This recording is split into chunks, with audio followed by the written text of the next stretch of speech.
चलिए दोस्तों बात करते हैं एक और नई क्वेश्चन के बारे में। इस क्वेश्चन में एग्जामिनर ने कहा ए 36,000 रुपये की कीमत वाली एक कार बेचता है।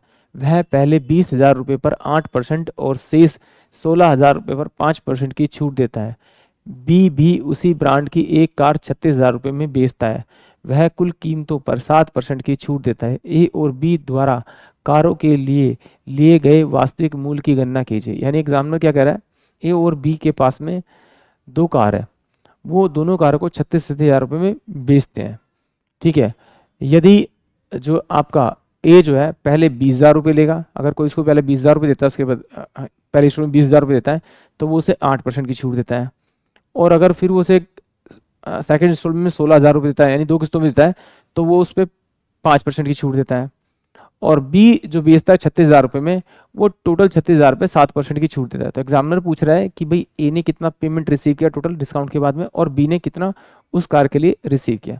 तो इसमें दोनों को निकालने की जरूरत नहीं है, क्योंकि ऑप्शन की तरफ भी हमें कभी कभी ध्यान देना होता है। कैसे जरा देखिए, इसमें 33,600 दे रखा है, इसमें 33,480 दे रखा है, इसमें 33,450 दे रखा है, इसमें 33,500 दे रखा है। यानी ए के जो आपके प्राइस है, यानी रिसीविंग प्राइस है, वो टोटल उसमें सब में अलग अलग दे रखा है। तो इसका मतलब है कि दोनों को निकालने की जरूरत नहीं, आप एक को निकालेंगे तो आपको आपका आंसर मिल जाएगा। तो कोई नहीं, आइए यहाँ मुझे दे रखा है ए जो है पहली इंस्टॉलमेंट जो रिसीव कर रहा है, अगर 20,000 रुपये कर रहा है, तो उस पर छूट दे रहा है वो 8% की। तो 8/800 निकाल लीजिए, तो कितना देगा आपका 1,600 रुपये, यानी कि 0 0 और 16। तो डिफरेंस कितना है, 0 0 आपका 4, और ये आपका कितना आ जाएगा आपका 8 और 1, यानी कि उसको जो टोटल अमाउंट रिसीव हुआ 18,400 रिसीव हुआ। यदि वो पहली इंस्टॉलमेंट 20,000 लेता है, तो वो उस पर कितना 1,600 रुपये की छूट दे देता है उसको। सेकंड, फिर कहता है कि जो दूसरी इंस्टॉलमेंट है, अगर उसे 1,600 रुपये की मिलती है, 16,000 की मिलती है, तो उस पर छूट देता है 5% की। तो 5% अगर मैं निकालूंगा तो 16,580, यानी कि 800 रुपये की से छूट मिलती है।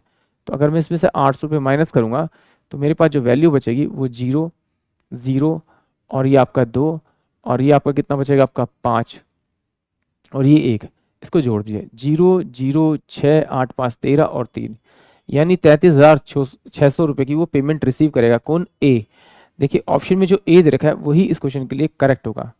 अगर ये डिफरेंट होती फिर तो मैं दोनों को सॉल्व करता, नहीं तो मैं सिर्फ एक को सॉल्व करता। बट चलिए हम दूसरे बी वाले को भी सॉल्व करते हैं। बी में कितना दे रखा है आपका, टोटल दे रखा है 36,000।